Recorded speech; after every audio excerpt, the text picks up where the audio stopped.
If you find you're unsettled listening today, reach out to a trusted friend or go to tradespodcast.com and click on resources. We are men in the trades, forging health in the drug poisoning crisis. This is Off the Clock Toolbox Talk. We are here today with my fabulous guest co-host, Trevor Botkin. Welcome back, Trevor, fan favorite from season 1. Perfect. I'm super happy to be here, Karen. Thank you for having me. And I'm just grateful to, if I was going to guest host a single episode, it would be with our guest that we have today. And our guest is Kale Moth. Welcome, Kale, here to tell your story today. Awesome. Thanks for the introduction, Trevor. Awesome seeing you again. Absolutely. Being able to work with you the first time was a great pleasure. And I look forward to being able to go through an episode here with you and possibly doing more in the future. And Karen, obviously, thanks for having me on.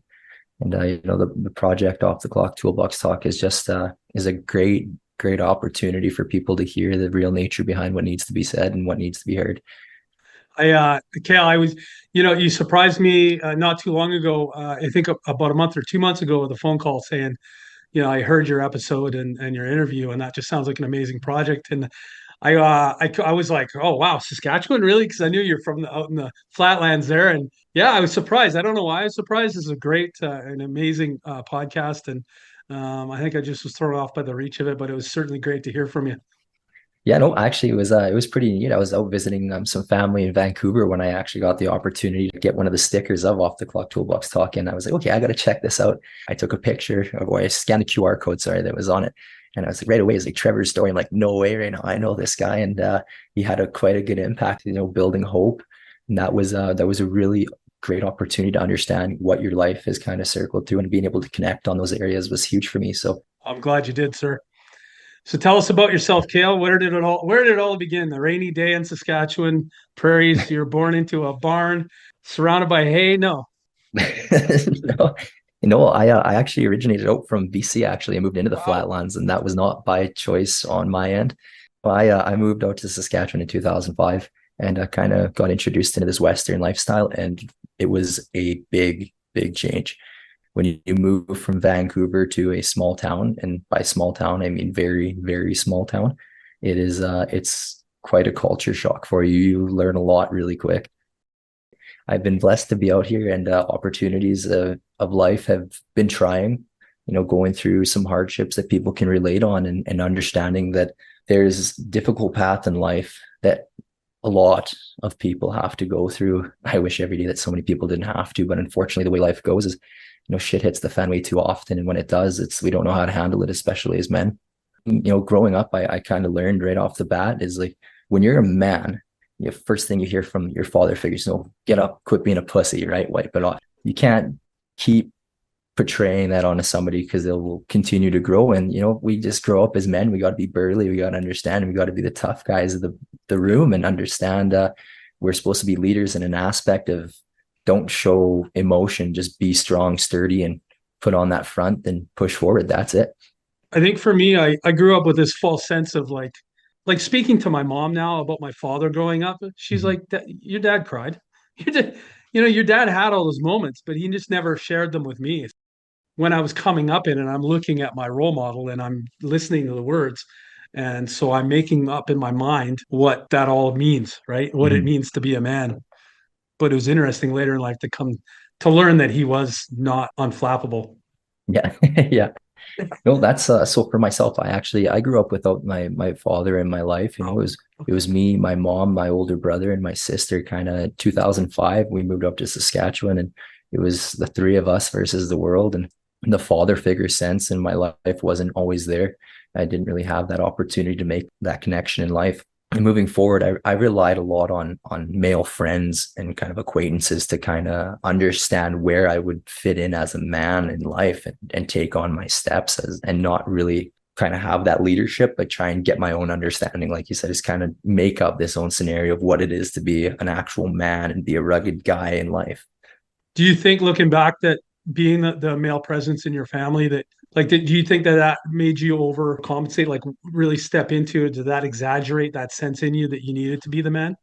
Absolutely. Yeah. I took on a large role to try and be that caregiver in my family. My brother, he had he had a rough upbringing too, and he wasn't always there. To get that understanding of where he was and kind of see what he'd gone through, he missed a big part of mine and my sister's lives because he was gone doing his own journey and taking on his own battles. And so I had to step up to the plate to be there for my mom and my sister at a pretty young age and fill up a pair of shoes that I don't think I was really qualified to at such a young age. And it led to making some drastic choices to step forward into something I wasn't ready for. That's a lot, man. But with that kind of stepping stones being placed down, it led me into always seeking, how could I be better? How can I provide more for my family? What can I do to be there and give them, what I wasn't really offered?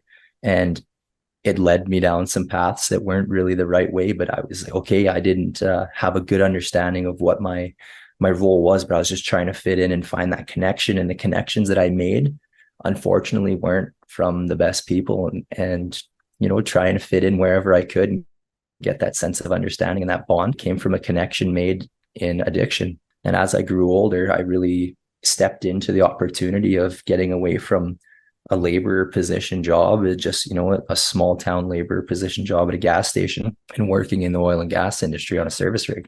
And it was a friend in high school. And he said, hey, I've got a job. And he just started on a service rig, and he was telling me how he liked it. And I noticed how he had a cool truck, and I was like, oh, sweet. That's I was like, how do I get a nice truck like that? I was driving a 2002 Chevy Cavalier. The thing was a piece. Oh man, I pretty much had a better chance walking than relying on that thing to get me anywhere. But it was my first car, and the gas station helped me pay for it. So that was awesome. But I took on my opportunity on a service rig. My first paycheck, I realized that there was some changes that were about to happen in my life that were going to take me by storm. And it did. And it happened really quick, a lot quicker than I was prepared for. I was swept away pretty fast by the group that I was introduced to, by the work ethic that was there. Like, I always had a work ethic that was pretty hard, trying to take on that role and being on the farm and being athletic in school. I was always trying to dedicate myself to sports. And with putting myself in a sports aspect and training, it taught me how to work pretty hard and be in pretty good shape. And you set yourself onto a rig, and they see that, and you're just a star out there. It's like, man, I feel like this is awesome. I'm just competing with a bunch of other dudes. Like, I'm a pretty competitive guy, and kind of earned a spot on a rig. And shortly after that, I got introduced to the dark side of things on the service rig. It didn't take very long to understand that you're there and you earn your spot. It's not just handed to you. Just because you got employed doesn't mean you're staying there.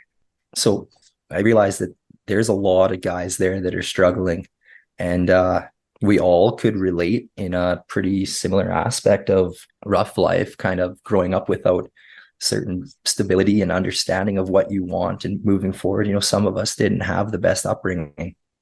Others, maybe they did, but there was a whole different variety of people that were there. But for the most part, it was some pretty rugged dudes. Like, you got to be pretty tough, and you got to be able to withstand that work environment. After working probably a month on the service rig, I found out pretty quick that it's either fit in or fuck off, and that was it. Yeah, pretty much. And our shit doesn't fit in an office building. Yeah. We're exactly. not. If you weren't there to work and bust your ass and fit in, you weren't going to be there. I hear that theme so much in amongst tradespeople, for sure. And we definitely heard that theme in Trevor's story, episode 8, but I hear it in almost all recovery stories. Like, it's a human necessity to fit in, to belong, to have your tribe around you. And that's, I think, a part of all of our stories, is finding that place where we belong. And then gets complicated when the place that you belong has got a lot of toxicity to it and a lot of trauma to it, right? Because if other people are bringing their own trauma, then you're getting surrounded by other people's trauma. At that age, for myself, I had no idea what trauma was. I thought that was a car accident. And that was just it. Is, like I said, my brother growing up, is I got introduced into seeing what drug addiction and that side of life and alcoholism could really do to somebody. And, it kind of fucked me up a little bit, not going to lie, to be able to not have my brother there and have to be kind of the guy that raised the family, and also not having my father there. He was an alcoholic and gone. And so taking on those, I grew up and I told myself, I would never, ever, ever put my family in that position. Like, that's never going to be me. Like, fuck that. I'm better than that. I'm Right. putting my head down. I'm going to bust my ass and nobody's going to ever outwork me. And I can promise you that right now. And I think I went 3 months into working on a service rig. I got a brand new truck. Never, like I said, I had a 2002 Chevy Cavalier that was just beat up. I went to owning a brand new Dodge truck and done up with the rims, everything on it. I thought it was just the coolest thing in the world. I had that truck that my buddy had. I was like, this is awesome. And it was probably a month and a half after that, I used cocaine for the first time.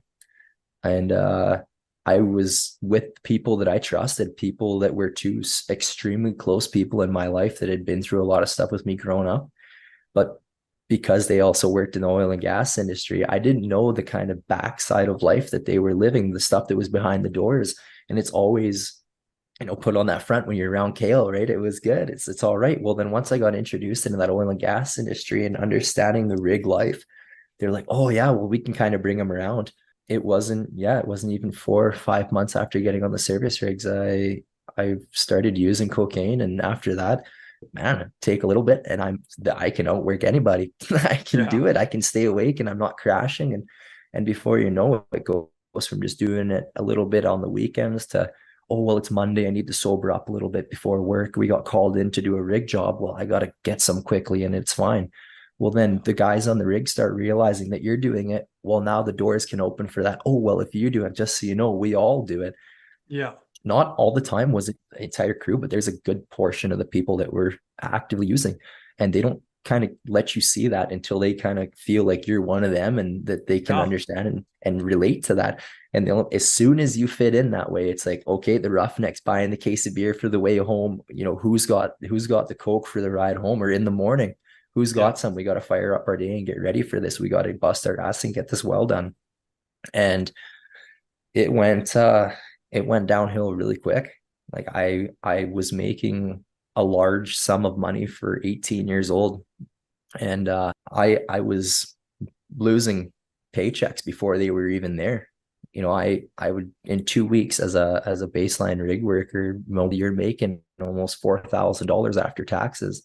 At 18 years old, what the heck are you spending that on? It's like, you shouldn't have any big bills. You shouldn't have mortgage, whatever. It's like, no, it was all going to drinking and partying. And I brought everybody and anybody that was around me with me, and it went downhill fast. Before I knew it, I had oh, absolutely.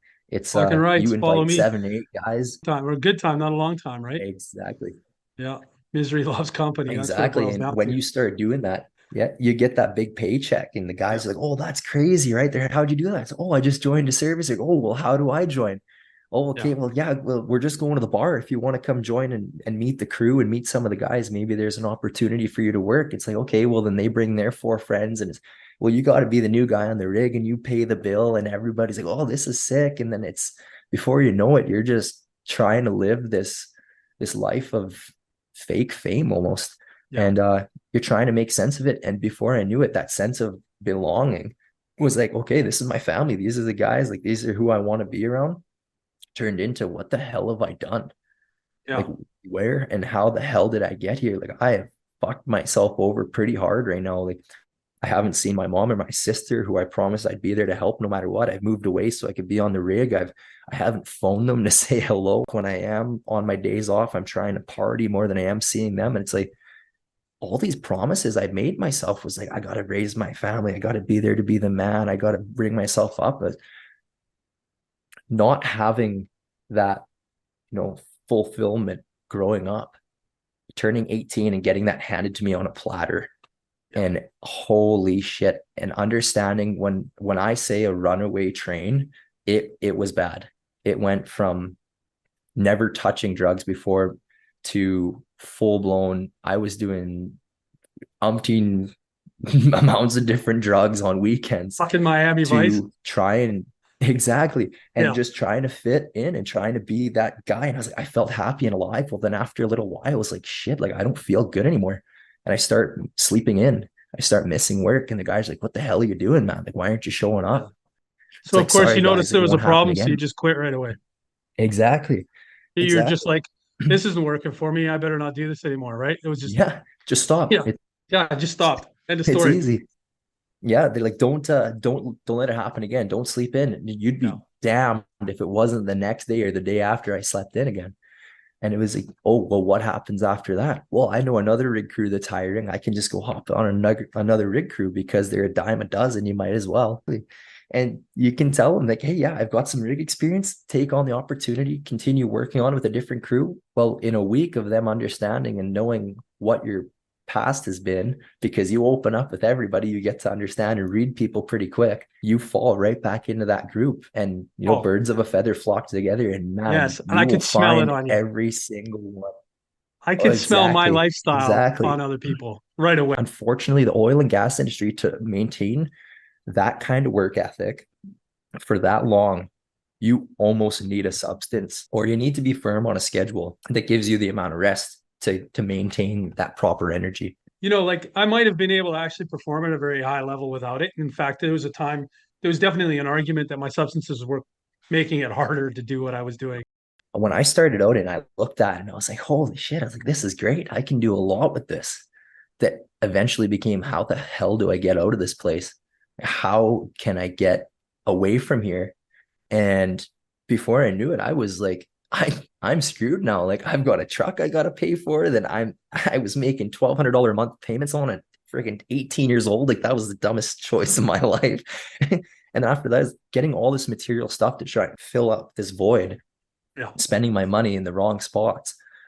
It just became a whirlwind disaster of shit that I couldn't keep up with. And trying to keep everybody happy, losing family members and saying like, hey, like if you guys aren't going to be here to help me and understand I'm working my ass off, I just need some time on the weekends for myself, and I'll visit you when I can. I'm sorry if that hurts your feelings, and family starts pushing you away. They stop trying to make an effort to talk to you and reach out to you.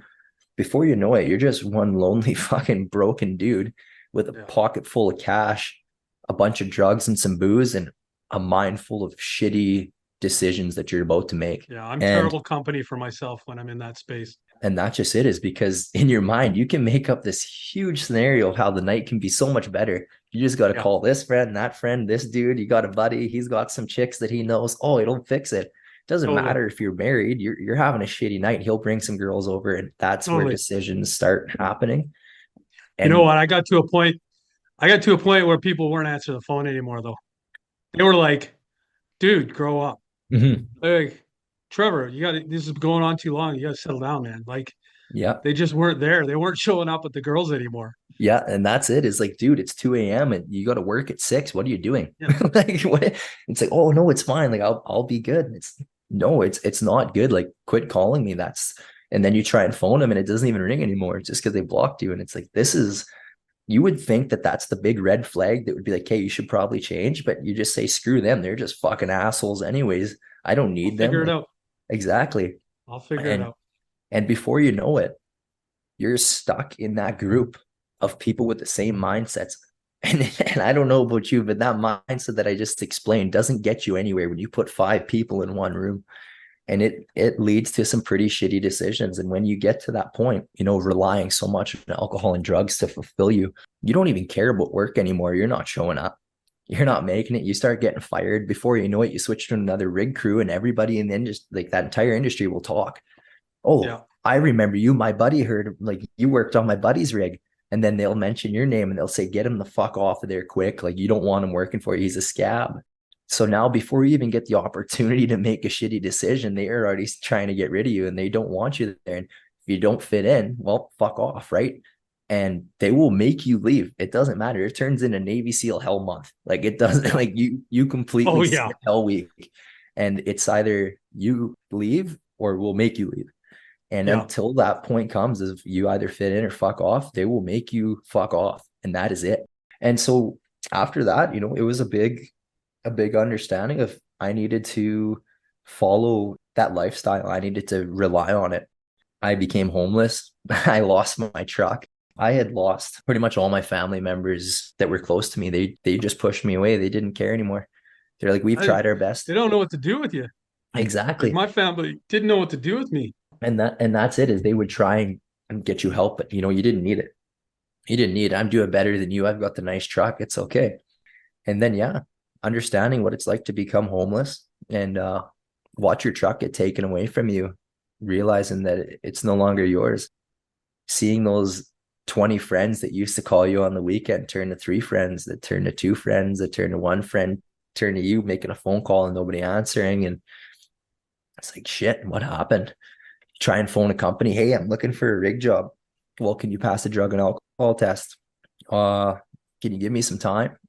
Can you give me a week or two? Like I need to study for this test here. It doesn't pay off. I I took that chance and I really pushed those buttons on the addiction side of it. And I pushed it over the limit of losing my ability to be welcome. I wasn't welcomed by the guys that I thought were there that were the same as me.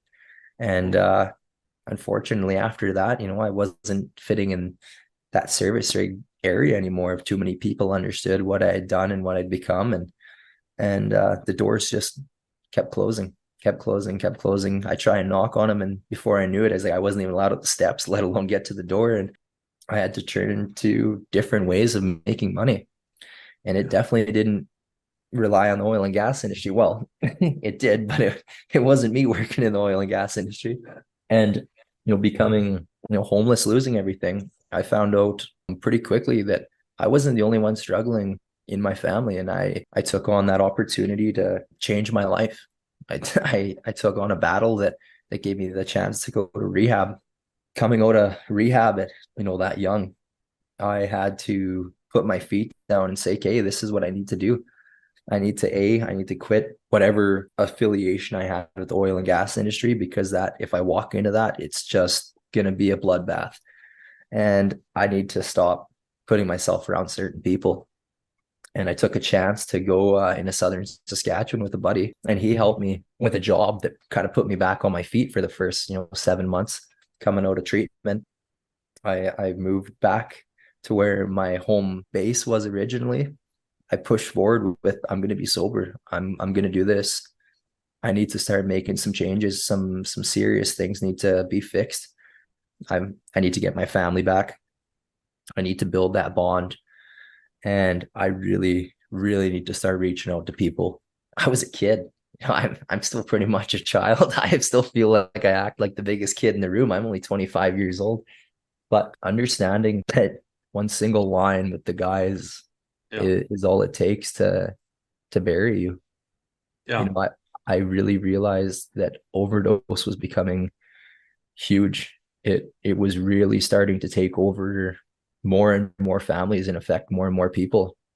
And the family members that I'd lost contact with in BC, finding out that my cousin actually overdosed and died was what changed my life around. I was sitting homeless in a McDonald's using the Wi-Fi on a smashed up Samsung phone I had. And I'd walk to this McDonald's every day and I'd sit there and just, try and contemplate what the hell to do, where to try and find my next fix. Like where could I get my next shit from? Like I gotta have a buddy here that'll answer me. Yeah. Lo and behold, one day I got I got a crazy message stating that my cousin that I hadn't had contact with for a long time had passed away. It's really heartbreaking. Jeez. With that, I was able to, go into rehab, being able to reach out to those family members, and they got an understanding what was actually going on. I was able to go into rehab with the Cody Anders Memorial Scholarship Fund. Oh, wow. That was a huge blessing in disguise, something I definitely didn't expect ever to happen. And I really wish it didn't have to take getting to that step to have to understand that I needed to change or I was going to be next.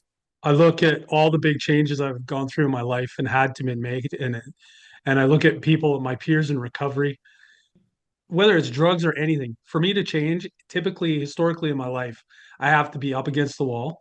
I have to be desperate and have less than no other direction to go. That's something I work on now is identifying my shitty behaviors and changing before I get to that point. But aren't you glad you reached out? Life pushes us to learn a certain lesson and to, I don't know, some people call it the two halves of life, where you're first half of life is kind of egocentric, where, you're setting up your life, you're getting the truck, you're getting the house, you're getting the girl, you're getting the, the family, the dog, whatever it is. And it's all about appearances, and it's all about doing the things that you think you should be doing. And I mean, you need to be doing those things as a young person. You need to be setting up your life a little bit those ways. But then life pushes you, whether it be through, it brings things to you that you're trying, that's trying to teach you lessons, and it's paying attention to those lessons. And a lot of us aren't good at paying attention to those lessons until we are fucking pushed against the wall, nowhere else to go. We can't even breathe anymore. And whether that be through a health issue, a health scare, or whether it be through substance use, or for some people, the loss of their marriages and relationships does that to them. These opportunities, I guess, and they don't feel like opportunities in the moment at all. But I'm relating to that in my life too, where it's it's going to keep bringing you all these lessons to learn until you're ready to, or until you're ready to pay attention.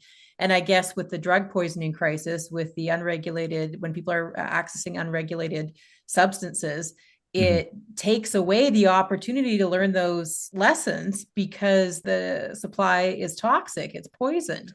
And so you don't have the chance to finally, say uncle and be like, okay, what is life trying to teach me here? And that is so true, especially these last couple of years. We have seen an absolutely ridiculous increase in overdoses and accidental deaths from drug poisoning. And it is really, really affecting, especially the younger generation, and not necessarily just them. It affects the full spectrum of people. Addiction doesn't have an age. It's not 18 to 25. It's not 16 to 20. No. When I was in treatment, the one thing that I was told the most there is, you should be so fucking happy that you're in here as young as you are.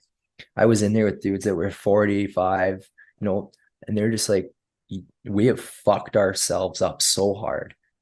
And we are so far gone with our family members. We have so much shit we got to try and fix in such a short amount of time, because, you damage your body for that long. You can't expect to live to be 110 years old. It's not going to happen. And being young, they're like, take this as a blessing. Unfortunately, it was a shitty road to realize, for me to open my eyes actually and say, holy fuck, I need to change or I'm going to die. And it was given to me as an opportunity to say, hey, you know what, you tried it. It didn't do you any good. It's time to, pull your head out of your ass, try and take up that opportunity, get back that mindset of, what's right, what's wrong, and really grow from here. Obviously we have to experience things and we have to grow through them, and everybody is placed on a certain path in life for a reason. And with that, I focused when I came back and getting a job and, settled kind of back down. The first thing I really focused on was, I need my sobriety. Number one, if I don't have my sobriety, I don't have myself. And number two, the opportunity to give this whatever back to people that I have now, I need to do tenfold, because man, there's people dropping like flies each and every day. With the opportunity that I have in the industry that I have, is like, okay, you know what, there's something I'm good at, is I know I can work on an oil rig. And after giving myself some time and really setting some boundaries and putting a solid foundation under myself, I went back to the rig. And I told myself, is like, you know what, man, I was like, if I'm gonna make enough money to help reach people, if I want to start up an opportunity and create something that can give back, what will it be? How can I get the money to do so? And I was like, well, I'm still young. I can go work on a rig and I can make some money. And it's like, well, what would it be? Like, how could I do this? It's like, you know what? It's like hope dealer. Hope is something that keeps everybody going. You wake up in the morning, you hope you have a good day. If you're having a shitty day, you hope tomorrow gets better. If somebody's sick, you hope they get well, right? You hope when you go to work, you have enough money to pay your bills. You hope that when your kid gets sick, that they get better. Hope is what drives you each and every day. Yeah. And it's the little bits of hope that add up and keep people going. And when they're at your absolute breaking point, hope is what can pull you out. So I was like, you know what? Hope is awesome. I think that would work. Hope dealer. I said, let's go with it. I was like, what would that look like? What would hope dealer look like? I was like, well, I'm good at connecting with people. I'm really good at talking, and I could talk the ears off of anybody. I've got the gift of the gab. I said, why don't I use it? I said, everybody's always talking on the rig. I said, let's see if we can put a little hitch in everybody's giddy up here. And I went back onto the rig, and the first thing I heard was, oh, you're that guy that's sober now. They're like, well, you're probably not going to fit in. The fit in or fuck off, right? Well, I showed them pretty quick that they weren't going to get rid of me. It didn't matter what the hell they were going to do. They could call me whatever the hell they want. They could call me a pussy, call me a quitter. But at the end of the day, I started showing them that, man, I was just there to make sure that I push for my goal, and that if any of them ever needed an opportunity to talk, and if somebody ever needed somebody, I was going to be there. Doesn't matter if it's 3 a.m. or 3 p.m. I have a phone number. My phone number works. If you need to call me, text me. Hell, here's my address. If you want to come knock on my door and you want to chat, I'm here, man, because I don't want you to be the next guy. I don't want you to be that guy that, has to have that phone call to their family. And I don't want to see you in the newspaper. I don't want to see you as another post on a social media site. And, addiction is huge. Addiction is a huge part in it, but the mental battle and, being able to fight those demons in the darkest moments by yourself, sometimes they win. And it sucks. It sucks. And, this last little while has been a shit show for me. Yeah. And to be honest, I wish that I could say, hey, you know what? It's going to stop today. The end of it's never going to happen again. But, I could shit in one hand and wish in the other. And I could tell you right now which one's going to fill up faster. And if I take an opportunity that was given to me and I share it with somebody else, maybe, just maybe, a little spark of that hope will somehow reach them and say, hey, you know what? Maybe I could go back into my kids' lives. Maybe I don't need to be out partying and my wife would like to have a dinner with me. Or maybe my mom would like a phone call. And you start talking. And I noticed after about 4 or 5 months, I had my cards made up that said Hope Dealer on them. I had my big hoodie on that says Hope Dealer on it. Right down the side, it says, God grant me serenity. On the back, it's big hope across it. And everybody's like, why hope? I'm like, well, hope is what feeds you. I was like, but it's also an acronym for hold on, pain ends. Right? If you just give it that opportunity, just because today is shitty, it doesn't mean that tomorrow has to be as well. And to be able to stick around and be here to chat, open up, do whatever it takes, man, if you can start tomorrow with a positive mindset, clear mind, fresh breath of air, and maybe a new perspective on things, you're going to be good. It's not going to be great right away, but I promise you that it's going to be a little bit better and a little bit better. I wish I could say that it just gets 100% and that you never have to face a struggle ever again. And you're never going to have issues pop up. It's like, no, you're still going to have battles, but the difference is you're going to be strong as fuck and you're going to be able to handle whatever the hell comes in front of you, because you start feeding yourself and you feed yourself more and more every day. You give yourself an opportunity to have a mindset that is unbreakable. And if you stay in that mindset and you keep focusing on it, and you have people that are around you that are like-minded, it just becomes the norm. And before I knew it, I would have, coworkers come up like, hey, Kale, got a question for you. Like, yeah, what's up, man? When did you know that you needed to make a change or something wasn't right? And I was like, you know what, man? I was like, that's a great question. And I'd have a little conversation with them. Or if I was like, hey, if you want to meet up after work, I'll gladly go over it, just so that you can risk, not have to risk being around everybody seeing you talking to me. It's like, there's a little more confidentiality.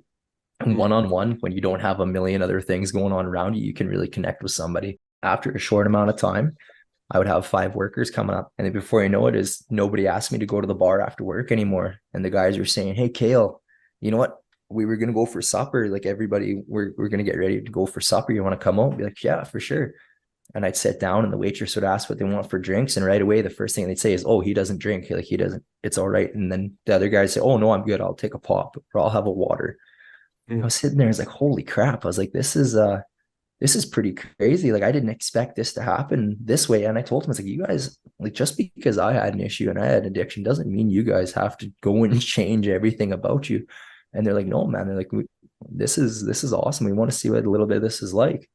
And what I'm hearing in your story is leadership, honestly, Kale. Yeah. When when we stand up and stick our heads above the crowd and stick to our guns and our principles, other people see that, and it's tough, but it creates space for other people. And I think the construction industry, the trades, skilled trades, the industry, the oil patch, we're all so married to our identities. Like we all stick in such a toxic way to this idea of what it is to be a man or to be a construction worker. I'm in this group of guys. We all celebrate the suffering together. We go do our lines. We all go do our shit. We party on weekends. We party on weeknights. That's who I am. That's what I do. And we're so scared to not be that person because we won't want to lose our group. But when somebody like you walks in, who's recovering out loud, who carries hope and a new way of living and demonstrates that, walks the walk and talks the talk, in my experience, people start sticking their head up and saying, hey, that doesn't look so terrible over there, man. And then they see you getting respect, and one thing leads to another. And it's like, I'm shocked today at how often my phone rings or I get that text feeling things out. Yeah. I know that same question. Hey, how did you know when? I said, when I was asking myself that question. Yeah. It was a pretty good time. Like if you're asking yourself the question, yeah, it's time to explore a different way. Off the Clock Toolbox Talk has been a Fraser House Society project, executive produced and co-hosted by Karen Jansen, managed by Delan Young on the traditional, ancestral, and unceded territory of the Coast Salish peoples. Production of this material has been made in part through a financial contribution from Health Canada. The views expressed herein do not necessarily reflect the views of Health Canada or Fraser House Society. The content of this podcast is conversation between people with living experience and should not be taken as professional advice. Special shout out to Moms Stop the Harm, who are an integral partner in this podcast project, and we're also a behind the scenes contributor to Kale's story, momsstoptheharm.com. Help save lives! Go to tradespodcast.com to find tools and tips to promote the podcast on your site with minimal stressors. Like us on socials, Instagram at offtheclock.toolboxtalk. Send us constructive feedback in any form you'd like, tradespodcast@gmail.com. Help us, help you.